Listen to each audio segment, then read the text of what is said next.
Welcome to Speak as One. I'm Julie Corrieth. Today we are with Vasavi Kumar. Hi, Vasavi. Hi, Julie. I'm so happy to be here. I'm thrilled to have you. Thank you. You reached out on Instagram, and we get a lot of people reaching out, and sometimes you don't know if they're real or not, and I knew right away you were very real. Well, here's the thing. I really appreciate what you're doing with Speak as One. I really appreciate that you've created a platform for people to use their voice. And so when I saw a clip that you had posted, it was of a mutual friend. We both have Amy Edwards in common, and she was talking about the different voices that we have inside of us. And I was like, this is such a sign, I'm writing a book. I wrote a book called Say It Out Loud, which is all about how to talk back to the voices in your head. And I said, let me just reach out. And I reached out to you, and I introduced myself, and you were gracious enough to give me a shot. So I really appreciate being here. Yeah, well, when I looked at all the work that you were doing, it made sense, and we're here to raise awareness around mental health and resources that people can use, and you have some resources, so I'm excited to dive into those. But I always love to start off knowing more about you and your journey in life and how you got here to where you are now. Where I am today, so I wanted to make this very clear for everyone watching, where I am today. Don't look so much at the book, the podcast, the accomplishments, or she looks great, which I do. But don't look at the external. What I really want to point to is how I feel on the inside. That's the thing that I really want to hit home, because it's so easy to be like, well, these external accolades of what we think make us successful. But the reason why I am successful, it has nothing to do with a book or this. The reason why I'm successful, in my opinion, which I have to define what success is that who I present here is the same Vasavi you're going to get when we're hanging out at your pool this weekend, right? For me, that is success. Success for me is I am who I say I am, and there is no incongruency. Does that mean that I never have a split? Like sometimes I say something and it's like, oh wait, that doesn't feel true for me. Of course, I'm human. But what matters is that in that moment we get ourselves back to a place of congruency. So I want to just first get that, just get that off the table, that my definition of success has nothing to do with what you see. My definition of success is how I feel every single day about myself and how I interact with other people, and doing what I'm meant to do, what God has me doing on this earth, which is to use my voice to help free the voices of others.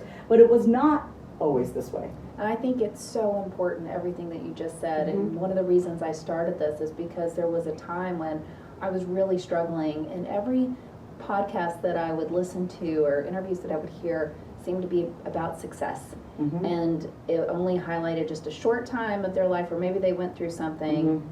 But it really seemed to be so exterior focused. And so I think it's really important that you just said that, which is why I started this in the first place, because we want to hear, sometimes it's good for others to hear what's back in the pantry. And the far back. There's skeletons in the closet.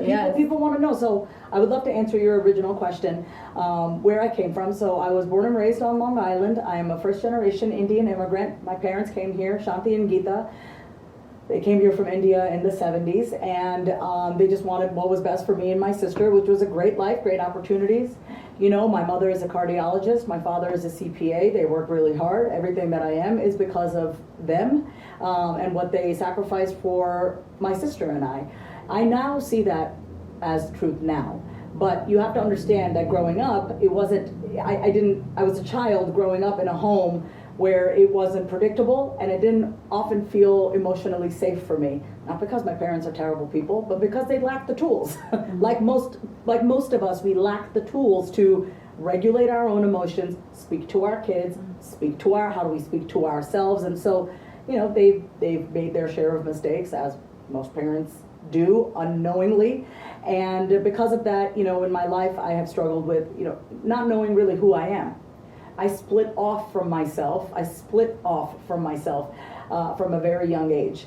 Can you go into detail about what you mean, split off from yourself? I feel like every single one of us, there is a part of us, we know who we can be, we have a vision of what is possible when we are completely powered by God.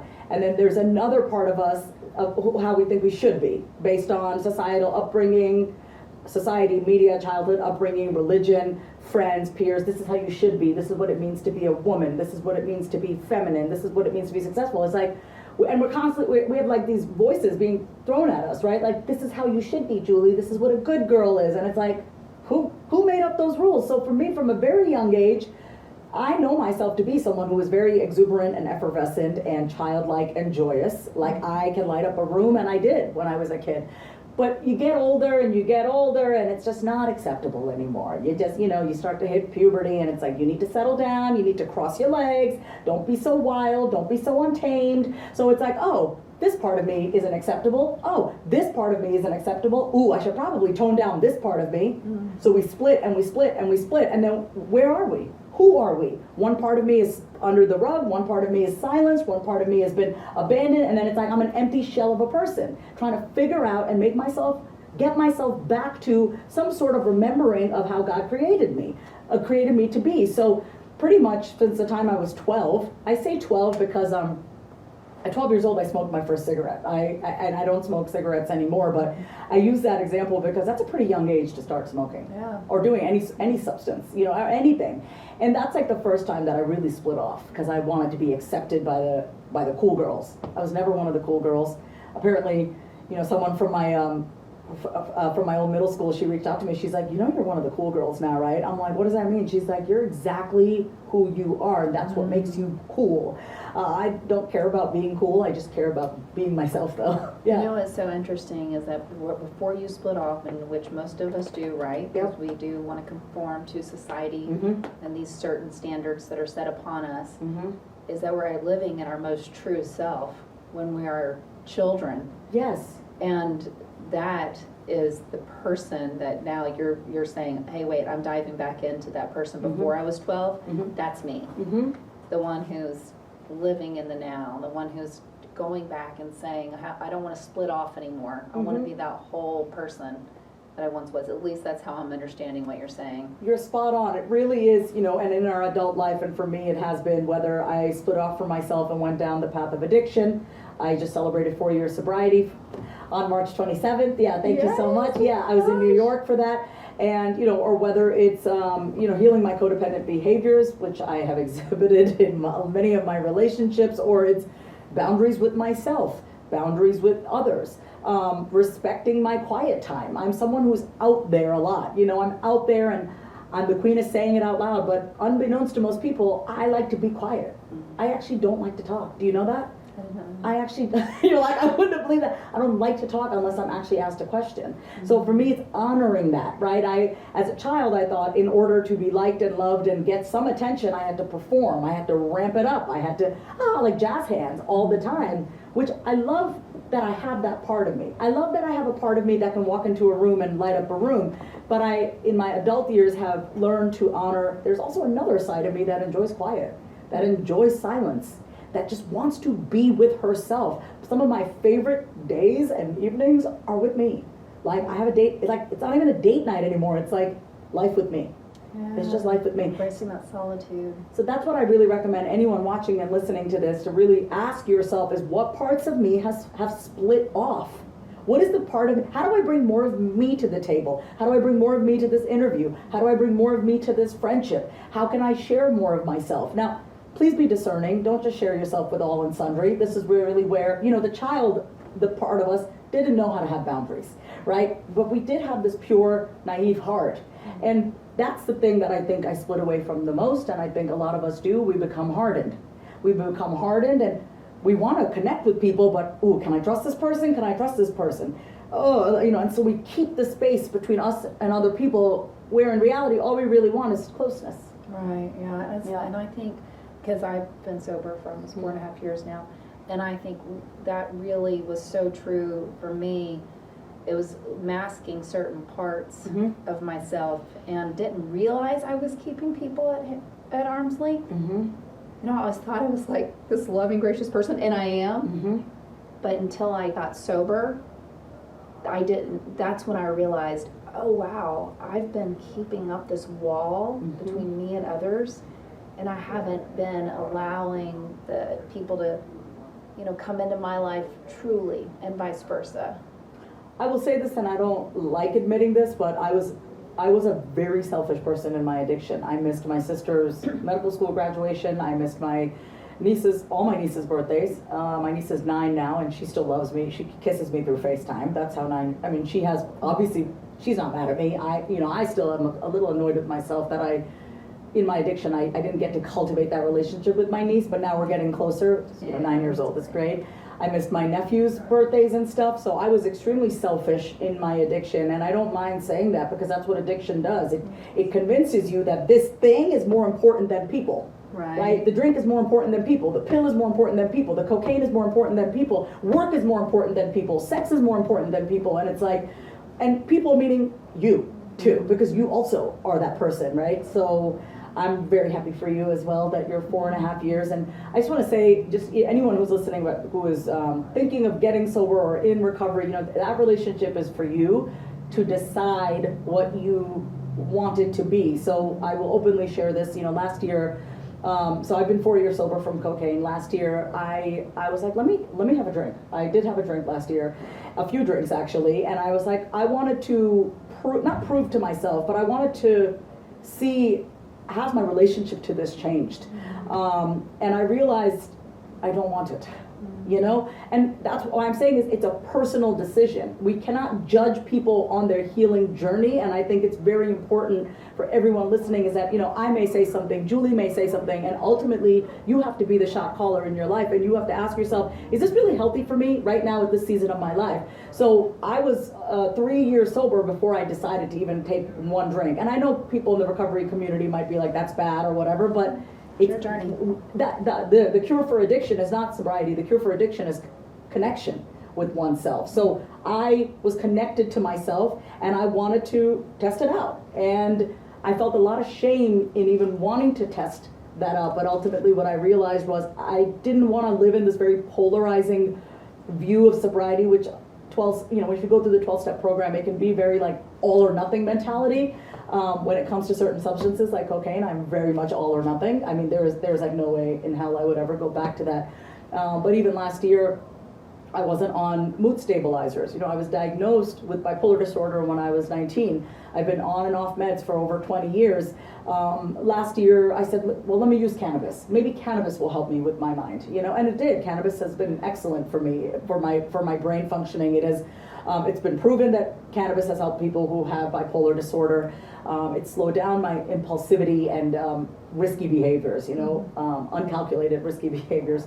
But now this year, we're recording this on April 3rd. Just 2 days ago, April 1st, I decided, and leading up to that, I decided to simplify my life even more. Being a pothead takes a lot of work. It's a lot of work. And I decided to forego that and get back on meds. And I'm sharing all of this openly because I want people to be very in tune with what works for them and be open to things that even if people say like, no, that's bad for you, don't do that. Like, you ultimately have to listen to yourself, And even when I did decide to incorporate cannabis into my life, I didn't keep it a secret. Told my sister, told my mom, hey y'all, I don't want to get on mood stabilizers. That shit really makes me feel heavy.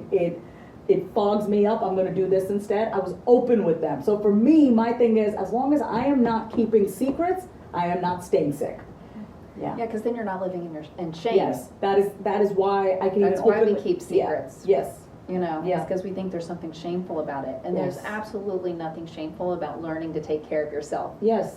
There's no shame in saying, hey, this might be a better fit for me, and I need to figure this out. I wasn't trying to experiment to screw up my life again. It was more of to see, I felt very vigilant and rigid in my new days of recovery. I was very rigid and vigilant, and I was rigid with others, and I was rigid with myself, and I was hardened. I was very black and white, and that's not good for somebody with a brain like mine. I'm already extremely rigid in my brain. There's extremes in my brain chemically.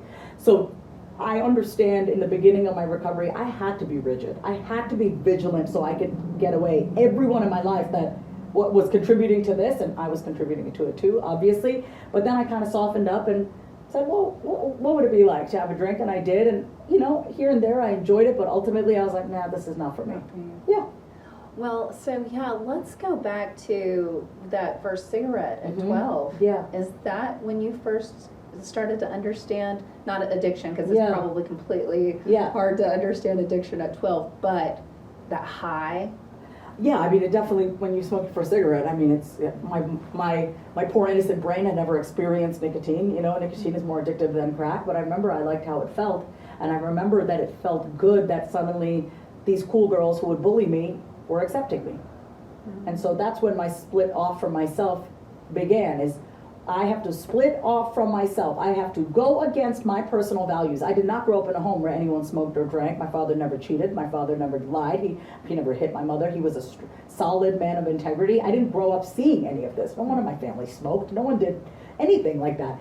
So I was raised with certain values, right? Like, no, you do not pollute your body. Like, we don't do that in this house. So that for me was the first betrayal. Oh, I need this person to like me, I need this person to like me. And it was also self-protection, Julie. You know what it's like being brown in an all-white school and being made fun of for having a name like Vasavi? It's actually Vasavi, or being made fun of, you smell like curry, or your mother's a dothead, or your father must ride a camel to work. Oh, does he own a 7-Eleven? You best believe I was gonna do whatever I had to do to make it through the day at that school. So I did what I had to do. I have so much more compassion for my 12-year-old girl. She wasn't trying to fit in, she was trying to survive. Is that when you really started noticing the comments, or had you been, because you were born and raised here? Yep. Or was it much earlier, and this is just when you started to really feel the kind of like pain and discomfort? I'll say this, kids are mean, and kids are mean because their parents teach them hatred. So the first time that I experienced otherness, when I felt like otherness, when I never even realized that I was in the other, was kindergarten. I was in the sandbox with a young boy. We had an indoor sandbox. I don't even remember this, but he said to me, "You're not invited to my birthday party because you're brown like doo-doo." So that was the first time that I was very aware that there was something wrong with me, and I was like, I can't do anything about the color of my skin. I can't do anything about the fact that I'm brown like doo-doo. So that was kindergarten. What are you, 4 or 5 years old in kindergarten? And so that's when I was acutely aware of how different I was, and that there must be something wrong with me, because if someone's not inviting me to their birthday party because of how I look, then my mere existence is disgusting and, not worthy. I'm so sorry that happened. Thank you. This is going to go a little bit off track here, but I'm just wondering, do you think there's anything that we can do about kids and this hatefulness and this bullying? Because I just feel like it's ingrained into our society, and it's so awful. I think it's very easy to raise kids who are hateful. It's much harder to raise kids who are decent and kind, and it really does start in the home. It starts in the home. What are your kids witnessing? What are they hearing you talk about? How do they see you treat strangers? See, here's the thing. My parents showed me from a very young age. We'd go to India every year. We would do poor feedings. So if you go to India, half of our population lives on the street. We have 3 times the population of the U.S. with 1/3 the size of land, right? So we'd go to India every year. My mother did not want us to become whitewashed. That's what she would say. She didn't want us to become Americanized. She didn't want us to lose our culture. And unfortunately for her, but if you're going to raise us in America, we're going to become westernized. I'm pretty westernized, but I also have very strong Indian roots because my parents raised me to think like an Indian, very different.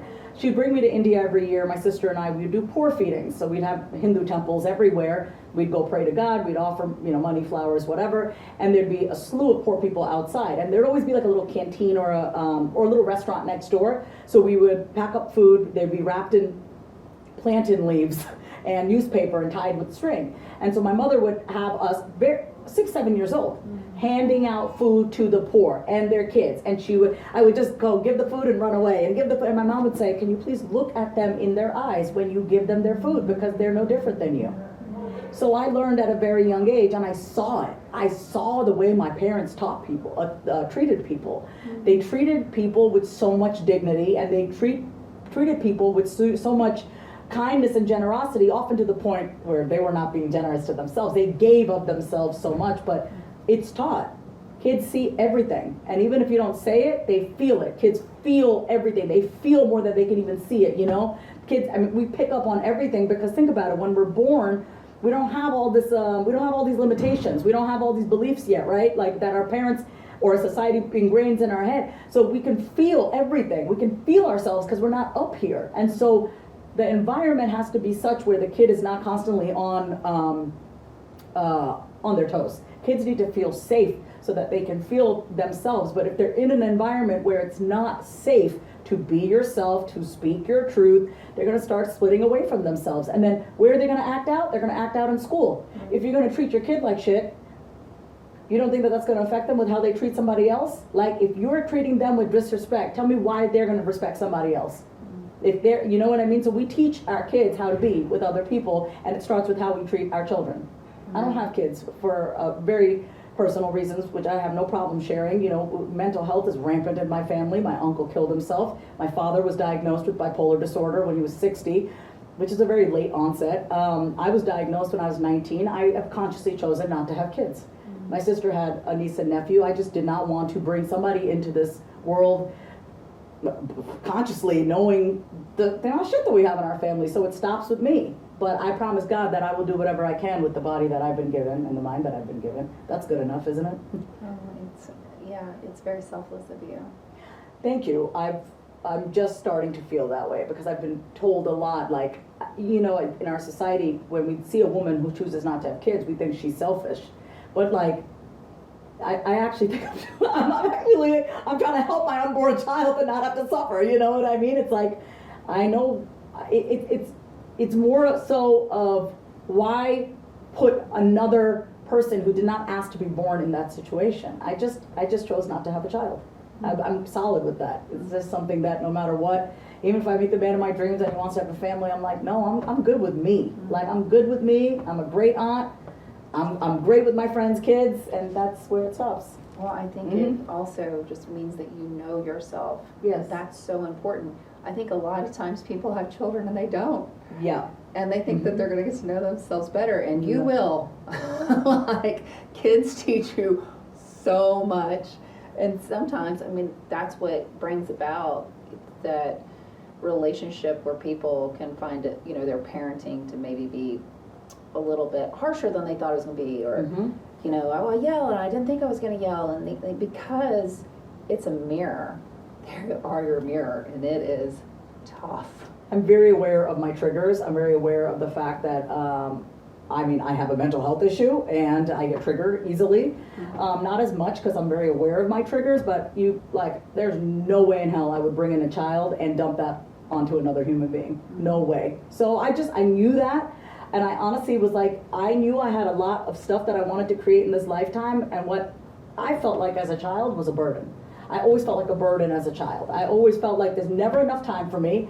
The only time I get attention is when I screw up, so I learned how to get love, which is through negative attention, and I just said I never want to make another human being feel that way. I didn't want to have a child and make them feel like a burden. A child, even at a young age, when I thought about having a child, it was like, that seems like a lot of work and I don't want to do that. But I was honest with myself. Like, I don't want to do that. I'd rather take that and focus it on me and do whatever. I mean, thank you for saying that it's selfless, because it hasn't always felt that way. Yeah, well, yeah. It is. Yeah. So, yeah, and then I can see where, like, whenever you're, you know, diagnosed, or kind of going back from what we were talking about, you know, at 14 you had your first cigarette, you're wanting to fit in, the people who are bullying you, separating from yourself, and then at 19 you get this diagnosis. Can you share with us a little bit more what that looked like? Yeah, when I first got diagnosed, I was actually very relieved. My mother and I went to one of the best doctors in New York City, 59th and Lex. I actually passed by my old psychiatrist's office when I was back in New York City, and I'm like, man, time has flown. Like, it's been 21 years. I felt like I was just here like yesterday. But when I first got the diagnosis, at first I self-diagnosed because I took a psychology class, and, you know, one psychology class, you think you know everything about humanity and yourself. But I did read about mood disorders, and at the time I was like a classic textbook case of manic depression, mostly mania. And so when I transferred back home, I was in college, and I transferred back home because I wasn't doing well. I was using drugs. I was not skipping class. I was very in my bipolar state, and I transferred home, and my mom and I went to the psychiatrist, and when he diagnosed me, I felt a sense of relief. The reason why I felt relief with this label and this diagnosis is because I knew that these behaviors that I was partaking in and I was exhibiting was not the real me. I knew that I wasn't some drug user. I'm not promiscuous. I'm not someone who excessively spends money. yeah, I may talk fast or, but these are some of the symptoms, but it's like, this is not the entirety of that's me. These are behaviors that I'm exhibiting. I knew enough to know that. So when I got this diagnosis, it made me feel like, oh, there's nothing really wrong with me. This is like, oh, there's like a diagnosis for this. That gave me hope. It gave me hope. My diagnosis gave me hope. And I'll tell you why it gave me hope. Because the thing that my mother instilled in me was knowledge. She always said, no one can take away your knowledge from you. You become smart, you read, you learn about life, you travel, nobody can take that away from you. And she also said, you strengthen your relationship to God because nobody can take that away from you, right? These are things that I have that nobody can take away from me. You can try, but you can't sever that bond with me, that I have with God and that I have with myself. Nobody can do that again. It's happened many times. You can't do it again.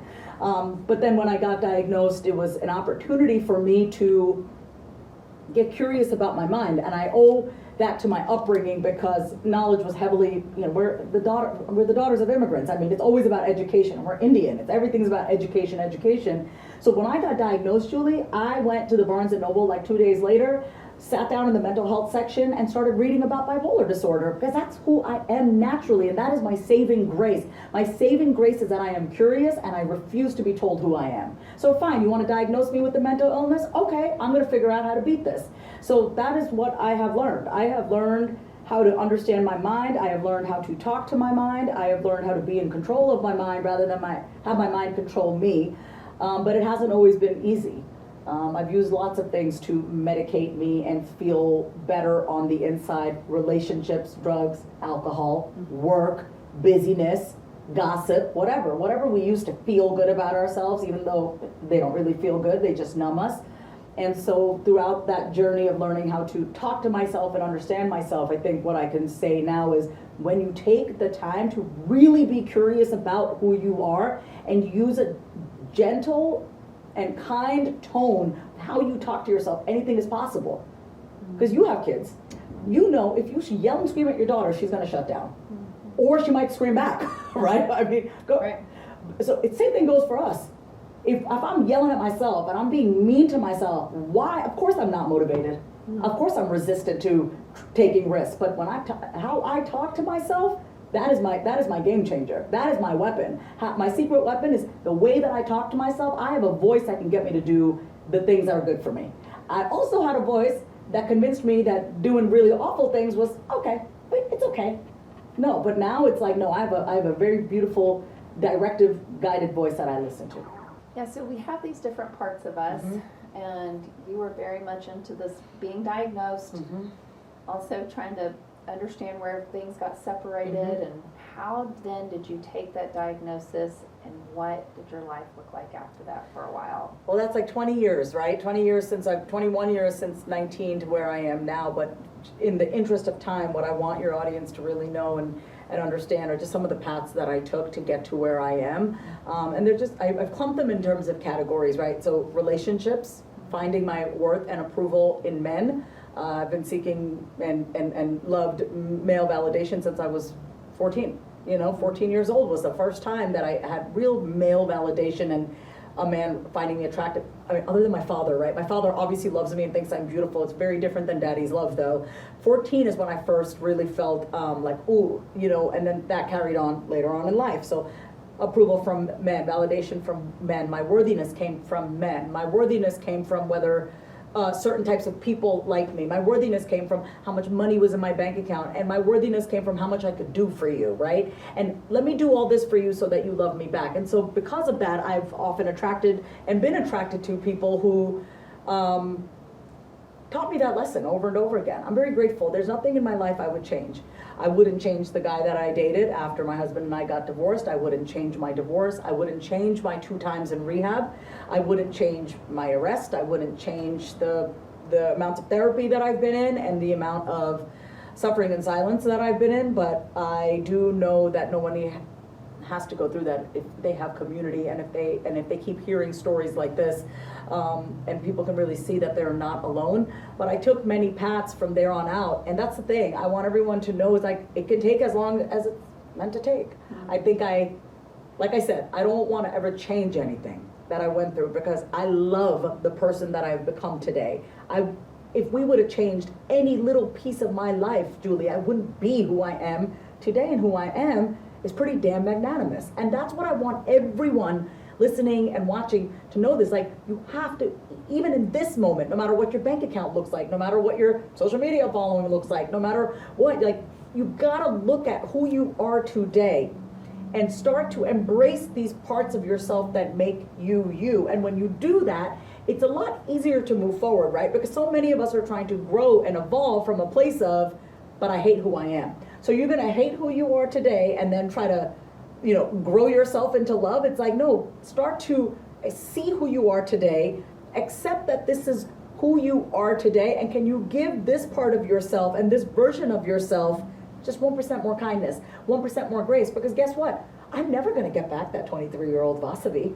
I'm never going to get back that 31-year-old Vasavi who was newly divorced and was sure that she wanted to find herself, but then ended up just getting into another relationship with somebody else. I'm never going to get those parts of me back. And what I want to remind everyone is that where you are right now, and I'm saying this to myself too, because I have a tendency to want to get there now. I have an idea, I have a vision, and I want to get there right now. And I want what I want, and I want it right now. But what happens is that we miss out on the journey. We miss out on the process of who we're becoming. And what ends up happening is when you get there, wherever the proverbial there is, it's like, cool, I got there. And the most exciting part is who you're becoming in the process. My dad always said this. Anytime we'd go on vacation, my parents, like I said, they're immigrants, they're a little frugal, but the one thing they spent their money on was education and experiences. So we traveled everywhere, and we went to we went to the finest of universities.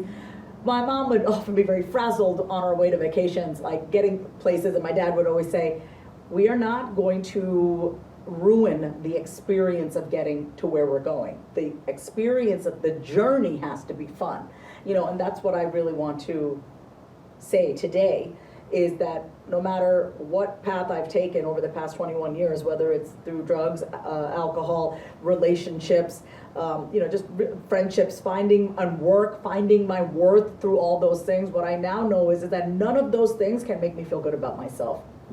Gosh, I can relate to everything that you just said. I mean, I looked for love in anything out there, but I couldn't be alone. You're hungry for it. When I got a divorce, Yeah.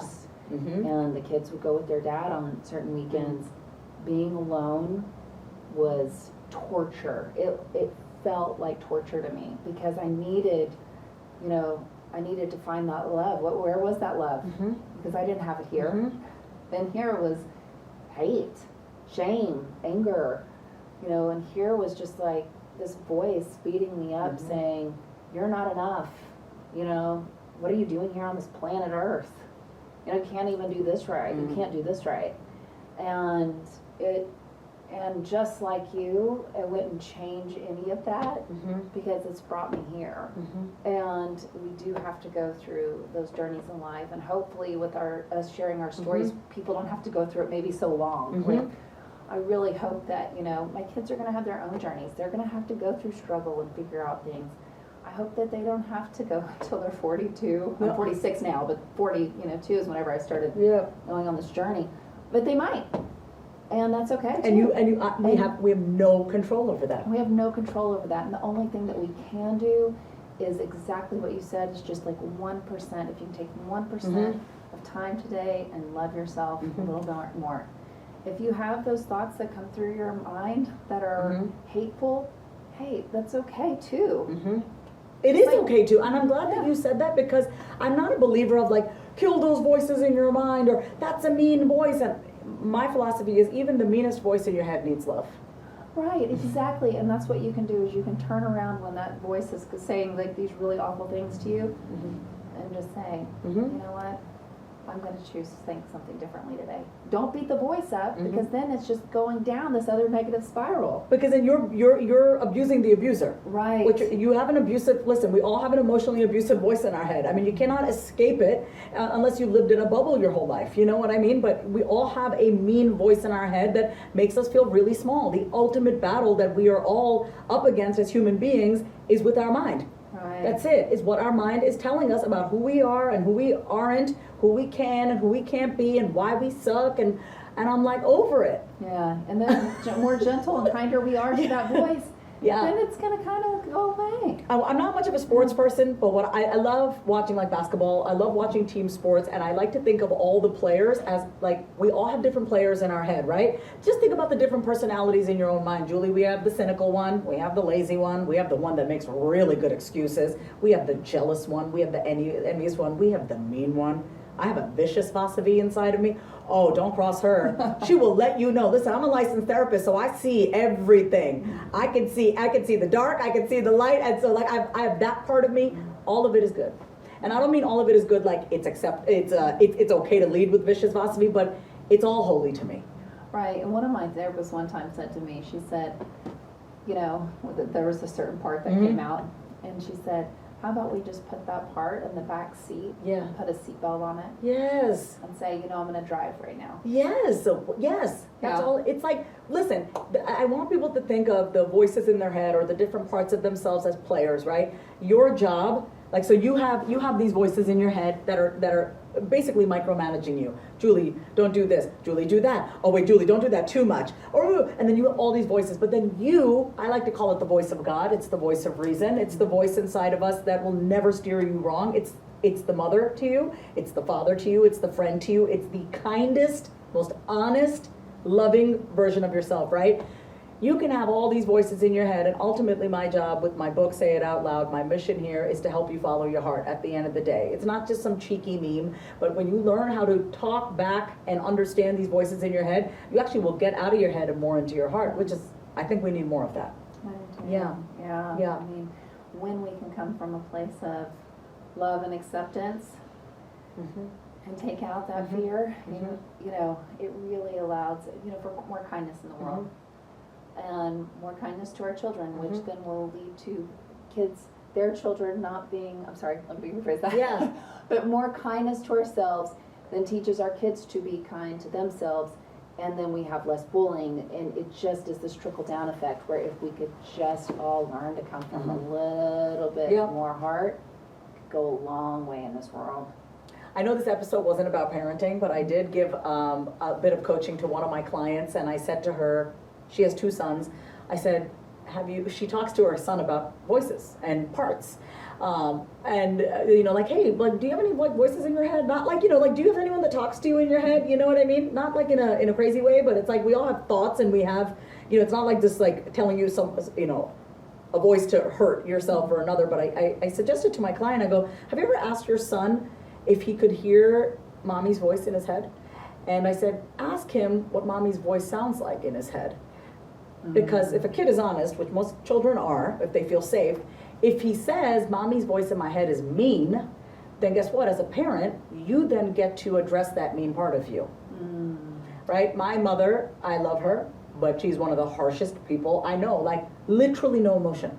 Like, literally, I mean, let me say that. When she's correcting me, when she is mothering me, my mother as a mother, there was no coddling. There was no, come on, honey. Like, I don't have the mom that was like, oh, like this. I had to be really sick to get my mother's love.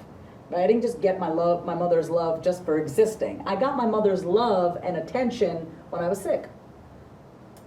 So I had to address the voice in my head, which was her voice, which was extremely harsh. My mother still to this day is very harsh with herself, and now it's like in a way I'm being the mother to her, you know, because she's being really harsh with herself, and you know, she's going through a lot. And I just said to her, I'm like, it's okay. Like, it's beautiful that I can now be that for her. I did not get that as a child from my mother. That's okay. That's my own cross to bear. That's something I had to learn to give myself. But I feel really grateful that at 40, I can be that for my mother now when she's going through stuff, because my dad's progressively degenerating. You know, she's feeling sad about stuff, or she's feeling overwhelmed, and then she feels guilty for feeling overwhelmed, and I say, it's okay. She's really hard on herself. I can now see what she must have gone through as a mother. And don't you have so much more empathy for your parents understanding that? This healing work for me really helped me understand that, and not even just my parents in general, people are hurting. Yes. And they don't know how to handle that hurt. And so that gets expressed in so many different ways that unfortunately, yes, it does hurt others.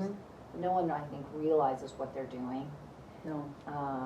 And I'm thankful for the generation where we are in this world, because I think we do get this opportunity to realize that, you know, there's so much more knowledge and so many more books and things that do help us see that. Like when we were being raised, our parents didn't have that kind of stuff.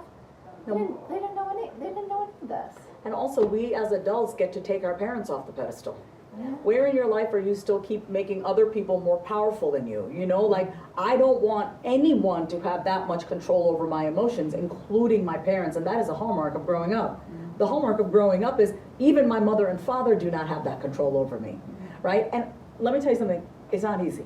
Because even yesterday, I said something to my mother, no, not yesterday, just a few days ago, I said something to my mother, and she responded, and I could sense a little bit of disapproval in her voice, right? Because if I'm not doing it her way, then, you know, and I could feel a part of me just a little bit like, oh, you did something wrong, you're a bad girl. You're a bad girl, like, oh, you did something wrong. I said, no, that's her opinion. You are fine, I love you. Like, I had to talk myself through it and not shame my mother, not get mad at my mom. My mom is always gonna have her opinion. People are always going to have their opinions. But ultimately what matters is that we have our opinion of ourselves.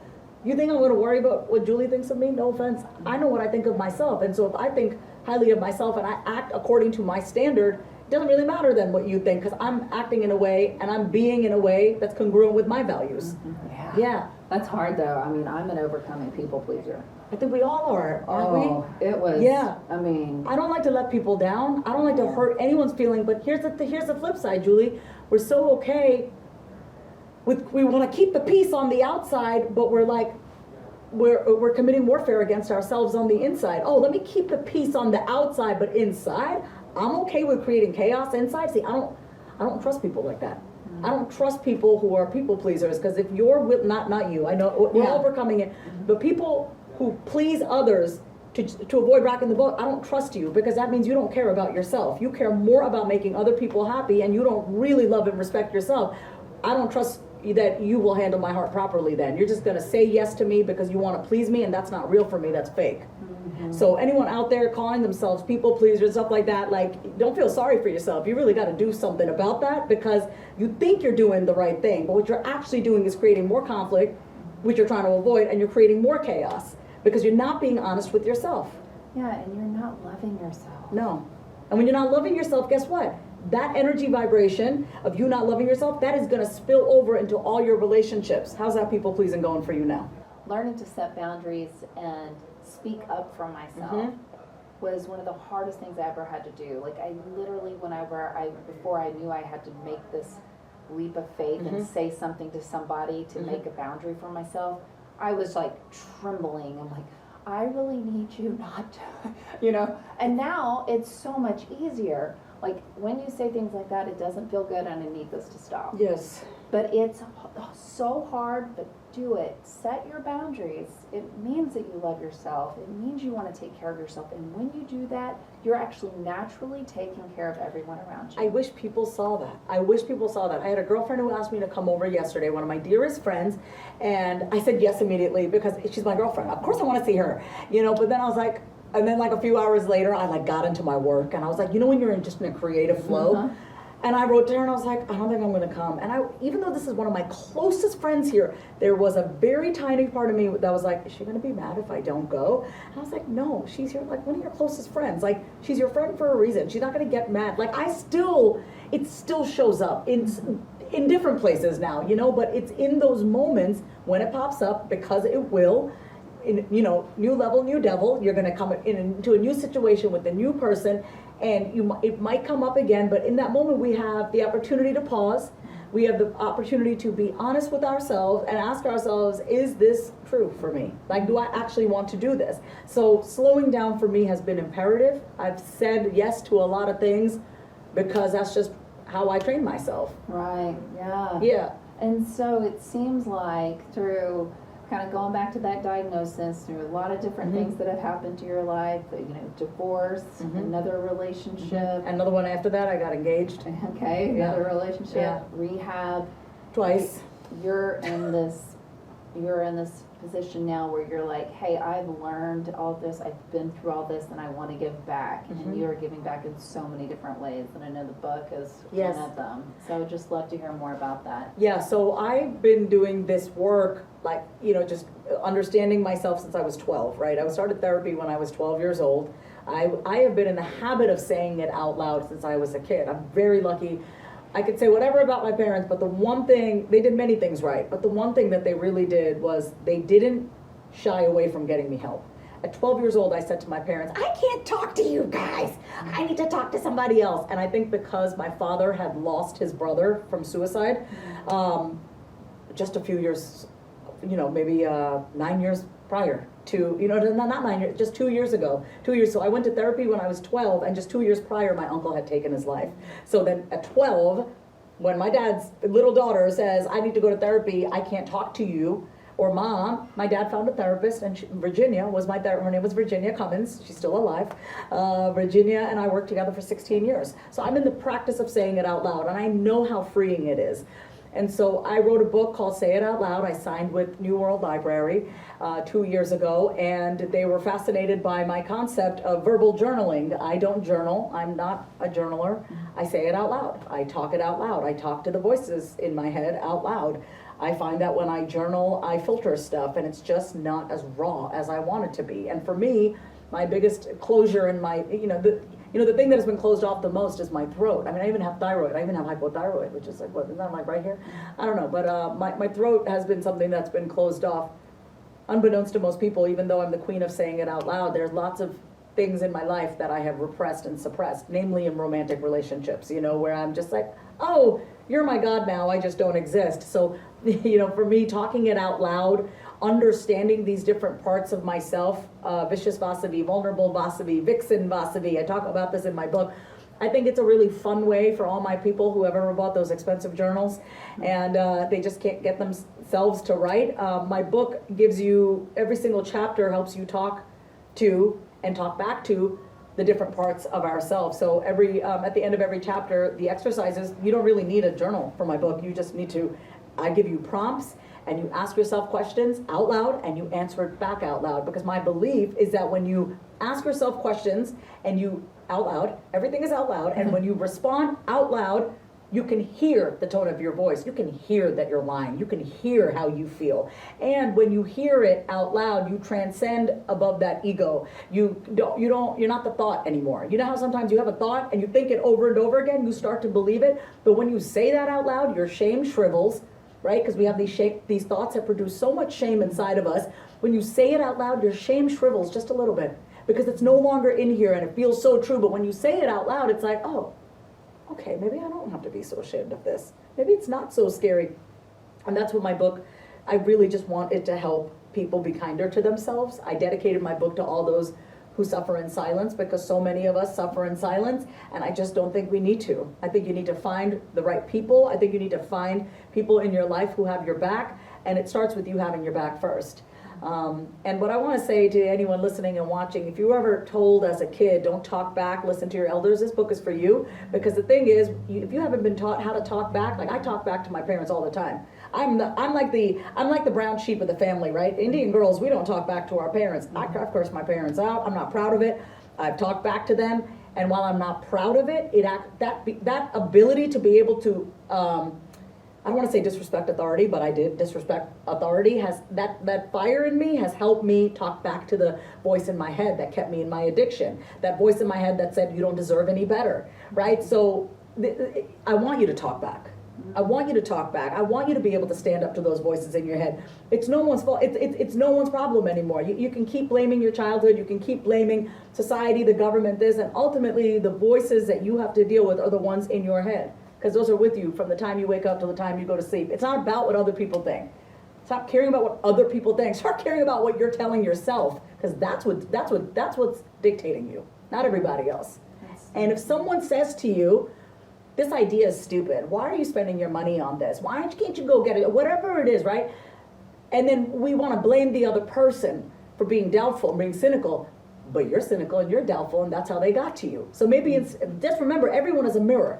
Right? So if someone is igniting that doubt in you, you don't have to cancel them. You need to start addressing your own doubt inside of yourself. They're just showing you what you already feel about yourself.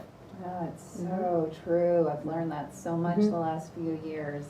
And it's so interesting on the days when you start to understand this concept about the energy that what your thoughts are, what thoughts are happening in your head and how you're presenting yourself. that's what comes back to you, you'll start to see it when it happens. You know, you'll start to see it on days when you're feeling like life is beautiful. Oh, yes. And everything around you is beautiful, what people are saying is Yes. beautiful. Yep. And then those days when you can't get out of this like spiral of negativity, guess what's coming back to you? Absolutely. It's so crazy. But, you know, once I think people understand that, it also really helps you, because then you do want to start living more in peace. You're like, oh wow, this peaceful existence. This is, people are lovely. You know? people are but that's why we have to take care of our, we have to take care of our energy, we have to take care of our mental health. Like, I don't talk to anyone for at least the first 45 minutes of getting up, right? I have the privilege of being able to do that, okay? I mean, I take care of my dog, but it's like, you know, when I wake up, the first thing in the morning is all these thoughts, everything that I gotta do, but I interrupt it. I go, no, thank you, God, for another day alive. I make sure I do that. The minute I can hear these voices, my to-do list, basically this voice in my head micromanaging me, it's like my little executive assistant telling me all the things I need to be doing first thing in the morning. It's like, no, first thing in the morning, we connect to our higher power. You're not going to tell me what to do. So it's about managing yourself too, right? Managing yourself so that you're in the driver's seat rather than this controlling you. You, I, and I mean I, your higher self, the embodiment of God that we all are, can drive that mind rather than the mind driving you. Right, yeah. And setting it up in the day, as the beginning of the day. Yes. I agree with you. It's so important. Yeah. When I can wake up early before the kids get up, I do. Heaven. And but immediately, and there are days when I wake up and my mind is racing, and it'll even take me a second or a few minutes to say like, oh wait, no, hold on. We've outgrown this. Like, sometimes we have to remind ourselves. Like, we have young parts of ourselves that will try to bring us back. Like, have you ever felt like I saw this meme on Instagram that said, your inner child wants love, your inner teenager wants revenge, and all your current self wants is peace. Yeah. So just remember that, right? There are going to be some times you get triggered by stuff. I'm currently working on my 16, 17-year-old self. There's some stuff that's been coming up, but it's been beautiful because it's like, oh, she wants revenge from all the things that have happened in her life, middle school years and high school years. But it's just showing a little love to the teenager in you. And so be curious when you have a reaction. Anytime you feel activated and in a way that doesn't feel good, it's like you can feel yourself, that surge of emotion. We get to pause and just ask ourselves, like, just breathe. Just breathe and say, we're going to be okay. We're going to be okay. You know, we don't have to be so driven by our mind. Yeah, and so I'd love to, you know, you're providing so many great resources right now. One, your book, which is going to come out when? May 16th. Yes. 2 days before your birthday. 2 days before my birthday. Taurus in the house. Yeah. And then, what are a few other things? You just mentioned waking up and, you know, giving gratitude to God. And what are some other things that you do to support your mental health? I'm going to tell you what I did this morning. Today was such a beautiful day. And my morning routine changes, but they always consist of like a few key things, okay? So I always say thank you to God, and I always play music. So I love, like, it changes based on my mood and my menstruation cycle, depending on if I'm like 2 weeks out, 2 weeks before my period, like I love listening to 90s hip hop. I'm feeling gritty, like I'm feeling really like intense. Like I'm like 4 days from my period right now, so I've been just like, so I've been listening to like jazz and like lo-fi, you know, just like beach vibe music. So I always have music playing. I have my Alexa set to just have music in the house. Always love ambient lighting, but that's in the evening. I have a book that I've been reading since the first time I was in rehab. There are 2 daily meditation books that I read. The first is The Language of Letting Go by Melody Beattie, because I am a recovering codependent. I am someone who has needed people to be a certain way in order for me to feel good on the inside. That's the root of codependency. I'm not safe until you're this way. I don't feel good until you're this way. And I just refuse to ever outsource my power ever again. So I read that every day. They're daily meditations, so you can put it in the show notes or whatever. Language of Letting Go. And then also, I forgot the author of this book, but I read, it's also daily meditations, Women Who Do Too Much. Meditations for women who do too much. So today's was all about overthinking today, and how our addiction to overthinking, our addiction to busyness, you know, we just need to be busy all the time. And it's like, no, please give me some white space. I get annoyed when I have too many things on my calendar because I feel like I don't have spaciousness. So I always read something, I always play music, and then I make my coffee, of course. I make my oat milk latte. But before I do that, I definitely walk for like 20 minutes and I'll listen to something, or I'll just listen to music, or just be with my thoughts. Yeah, so it's movement, hydration. I always drink my water, take my medication in the morning, and then read a book, read something, just something, like what's the intention? Like today was all about overthinking. So it just sets the tone for the day. It does. I like setting the tone for the day, and we get to create the tone for the day. Movement, music, hydration. My mornings are for me, and that's what I want everyone listening to really, if you can carve out, it doesn't have to be 60 minutes, 90 minutes, because some people do not have that, right? But if you want to have that, you could wake up earlier, which would require you to go to sleep earlier, right? So my point in all of this is that you get to create the life that you want, even starting with how you wake up in the morning, what your environment is like. And I think it's important that I share this because I want people to know that ultimately you do have the power. Even in the most powerless of moments, you still have the power, and you get back your power when you admit that you don't know what you're doing and that you need some help, and you're like, I don't know what I'm doing. Guess what? By admitting that you don't know and you don't know where to begin, you just got some of your power back. Right? Instead of thinking like you know how to do everything. And for me, that was the most humbling thing for me, is just to be like, I don't know what I'm doing and I need help. And so here we are today. Yeah. Yeah, and it's so powerful to others to hear that. And asking for help can be the hardest thing So hard. for anyone to do. But once you cross that bridge, once you pick up that phone call or you do it, you'll find, at least in my experience and from what I hear from others, so many other doors open. It's just the first call, but it's magical. It's the asking, and it's also the receiving, right? It's a both and. Because have you ever been in the face of extreme generosity when you didn't ask for it and you're almost like, wait, why are you giving to me? I want people to start to try to trust again. What I want people to know is, having lived a life of a lot of like distrust in myself and others, I truly believe no one's out to get me. And I truly believe that God only puts people in my life that are good for me, right? And the people that have been in my life in the past that maybe weren't good for me, maybe they needed to be in my life so I could learn how to love and respect myself just a little bit more. And so it's important to ask, use your words to ask, but also don't be surprised when you get it. So be ready to receive, right? I really think in our society, especially as women, we not only have an asking problem, but we have a receiving problem, right? It's like, no, you don't have to do that for me. And it's like, now it's like, oh, you want to help me? Go ahead. Please help me. I'm gladly received, because you know what? That person might, I know how good it feels to give, right? When you give just without even having someone ask, it feels so good.